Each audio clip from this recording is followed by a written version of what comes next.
Children, कैसे हैं आप लोग? वेकेशन में क्या किया आप लोगों ने? खूब मस्ती की? ठीक है बच्चों, अभी थोड़ी सी पढ़ाई हो जाए। अभी आप लोग की ऑनलाइन क्लासेस शुरू हो रही है।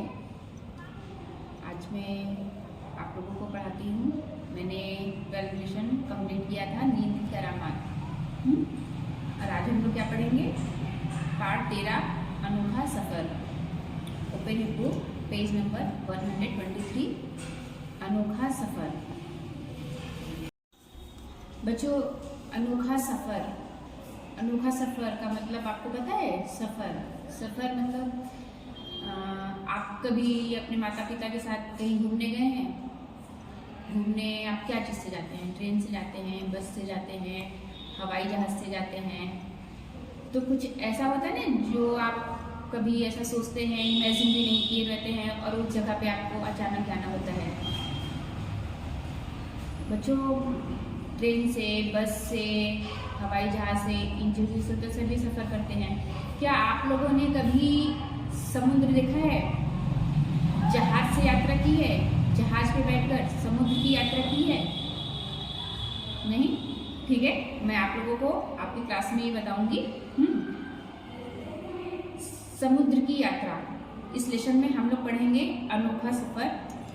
बच्चों, आपको पता है गुलिवर कौन था? क्या आपने कभी समुद्र में जहाज को चलते हुए कभी देखा है किसी को? या फिर जो समुद्र के पास जो जगह रहती है जिसे टापू कहते हैं। टापू किसे कहते हैं बच्चों? जो पानी से घिरा हुआ जो क्षेत्र होता है, उसके आसपास जहाँ समुद्र से जो समुद्र के पास जो जगह होती है, जहाँ एक छोटा सा टापू रहता है, वहाँ लोग अपना कुछ जैसा पेड़ है, पौधे हैं, छोटा सा जगह बना के रहते हैं, उसे टापू कहते हैं। ठीक है बच्चों, आज मैं आप लोगों को पढ़ाऊंगी अनोखा सफ़र। अच्छा बच्चों, मैं एक प्रश्न आपसे पूछना चाहती हूँ। अतिथि, मेहमान, आपको पता है हमारे यहाँ कहते हैं ना, अतिथि देवो भव। जब कभी हमारे घर में कोई मेहमान आते हैं, कोई गेस्ट आते हैं, तो बच्चों आपको कैसा महसूस होता है? आप क्या सोचते हैं? आप उनके रहने की व्यवस्था कैसे करते हैं? उनको खाने का, पीने का, रहने का सारी व्यवस्थाएं देते हैं ना बच्चों। तो जब कभी हमारे घर में कोई मेहमान आता है तो उसकी खातिरदारी कैसे करनी चाहिए, उसकी सुख सुविधाओं का पूरा ध्यान देना चाहिए। तो आज हम लोग इस लेसन में यही सब कुछ पढ़ेंगे। मैं आपको बताती हूँ गुलिवर के बारे में। आपने गुलिवर का नाम सुना है? ठीक है, मैं आपको इस लेसन में बताती हूँ। कोरोना के बारे में तो आपने सुना था। कोरोना से हाहाकार मचा था। हाहाकार का मतलब क्या होता है बच्चों? दुख, पीड़ा, जैसे कोई चीज़ से बहुत ज़्यादा लोग ग्रसित हो जाते हैं ना, उससे बहुत ज़्यादा परेशान हो जाते हैं, तो घबराहट की स्थिति पैदा हो जाती है, तो उसे कहते हैं हाहाकार मचना।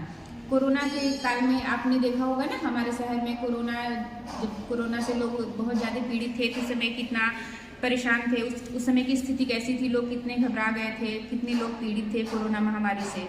तो उसी तरह पूरे संसार में कोरोना से हाहाकार मचा है। गुलिवर अभी अभी कोरोना से ठीक हुआ है। गुलिवर भी कोरोना महामारी से ग्रसित था और वह अभी कुछ ही दिन हुए हैं उससे ठीक हुआ है। उसका मन बेचैन है। उसका मन बेचैन है बच्चों, मतलब जैसे वह उस बीमारी से जैसे ही उभरा है, वह अपने आप को बहुत अच्छा महसूस नहीं करता है।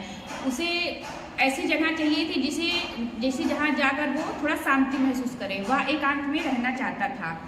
जिधर देखो उधर कोरोना महामारी का कहर छाया हुआ था। उसे ऐसा महसूस होता था कि वो जिस जगह पर रहता था वहाँ लोग कोरोना से बहुत ज़्यादा पीड़ित थे। तो जिधर देखो उधर कोरोना का ही कहर छाया हुआ था। वह शांति की तलाश में एक बार जहाज लेकर यात्रा पर निकल पड़ता है। वह सोचता है कि मैं एक ऐसी जगह पे जाऊँ जहाँ का वातावरण एकदम शांत हो, वहाँ का माहौल बहुत ही स्वच्छ हो, बहुत ही अच्छा हो। तो वह जहाज की यात्रा पर निकल पड़ता है। मैंने आपको बताया था ना, समुद्र की यात्रा उसने की थी जहाज पर बैठकर। तो वह जहाज लेकर यात्रा पर निकल पड़ता है, लेकिन उसे नहीं पता था कि उसे कहाँ जाना है। वह देखिए, आपके चैप्टर का क्या नाम है? अनोखा सफ़र।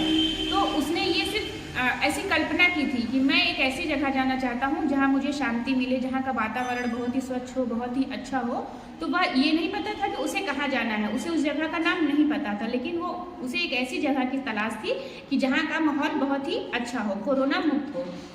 तो वह जहाज लेकर निकल पड़ता है और उसे नहीं पता है कि उसे कहाँ जाना है। वह कई दिनों तक निरंतर यात्रा पर चलता रहता है, वह कई दिनों तक निरंतर उसकी यात्रा ऐसी चलती रहती है।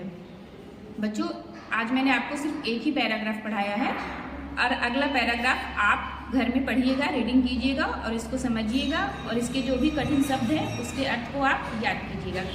नेक्स्ट पैराग्राफ मैं आपको कल पढ़ाती हूँ। ओके बच्चों, और इस ये पैराग्राफ को आप अपना सुलेख की कॉपी में एक पेज सुलेख लिखिएगा और कठिन शब्दों को याद कीजिएगा। Bye, thank you.